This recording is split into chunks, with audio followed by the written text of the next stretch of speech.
gonna be trying real hard not to be salty, right? Isaiah, favorite subclass? I know the answer. It's Moon. Okay, I didn't know the answer. Look, elementals are my favorite monster type in D&D. I just like being... I like the idea of a creature with no alignment, no skin in the game, a fundamental being of nature itself personified in given form. And it's because it's most likely it's because I just really fucking like Final Fantasy, and you know, Phoenix and Ifrit are my boys, and also Bahamut is my boy. 16's really hitting everything for you, huh? Yes, literally fucking like you. It. I could not even start to go into it with the time we have for this podcast as to why 16 is going to be so fucking hype. I might be getting it. 16 is going to be amazing anything about for Final Fantasy. Matt, that's the whole point. Every Final Fantasy game is its own universe. You don't need to know anything. That's I was trying to debate you and didn't fall for it. Nice. He's learning. Matt, this is why you ask for death. All right, Isaiah, if you're going to make that statement, you need to justify it. What do you mean? You say, I hate animal shapes, but Moon Druid's my favorite. State your case before the court. Mainly because one of the spells you get as like your free prepare is Conjure Elemental, which is the thing that I'd probably be using more often than not anyway, because why would I turn into the elemental when I can become the elemental? But if I have to turn into something, I can turn into an embodiment of nature. I don't need to be a fucking bear or like a fucking cheetah or any of the boring animals in the animal kingdom. All right, hold on.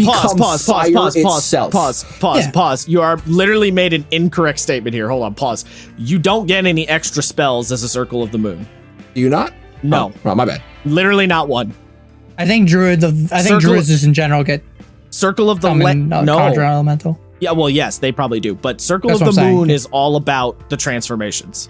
It's all about wild shaping. It's all about wild shaping. You get better wild shaping earlier, and then only at level 10 do you get to turn into an elemental. Yes. But you have to expend 2 charges of your wild shape to do so. All right. I need to get to the bottom of this. What is your... I understand that you like the idea of druids being nature mages. I get that you're into that. Why do you have such a deep hatred of turning into animals? I do not understand this rationale. Because I find animals boring, quite frankly. Okay, see, this is where I cannot reconcile with you, because animals are fucking cool in real life. So I don't understand. Animals are cool. Yeah, so animals are cool in real life. But what's cooler, an animal or actual fire given life?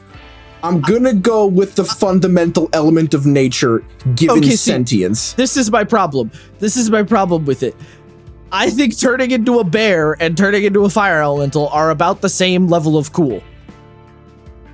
Like I don't understand why you think animals are lame. I don't get this. I don't think they're lame, but I do think turning into a fire elemental is a little cooler than turning into a bear. Turning into a bear is cool. Turning into a fire elemental is pretty fucking... Giant eagles, actually dinosaurs. Lit. In all senses of the word, it is actually pretty fucking lit to turn into a fire elemental. I cannot reconcile this logic when there's so many cool animals you can turn into. I agree. There's a shit ton of them. If you want to put it into the mechanics game, you are very hard capped at the kind of animals you can turn into in D&D. Well, no, we already had this conversation. You're not that hard capped. I can't turn into a T-Rex. That's like one of the few you're missing. And you can't, and you can if you're a moon druid. Yeah. Oh, cool. So I have to take the one subclass that's me turn into cool animals. Well, yeah, because the other subclasses aren't about the shapeshifting. Like, okay, so if you really want to talk like mechanics, most of the animals in 5e just do the same shit. They have either keen smelling or keen eyesight, and they have either dark vision or good hearing or tremor sense, and they all can do like one attack, and it's like a bite or a claw, and it always does roughly the same amount of damage, and like it dies super quick. It just... Roughly same amount of damage is not necessarily true, but the other stuff, yeah. I'll give you that mechanically a lot of the animals are not super exciting. But fictionally, I think it's awesome. Yeah. I do wish they had more mechanically, which is the reason, since we're here now, the reason I love the Dungeon World Druid as much as I do is because the fictional capabilities that animals have are your power when it comes to your wild shape. It's called something different, and I think it's called shape-shifting in Dungeon World.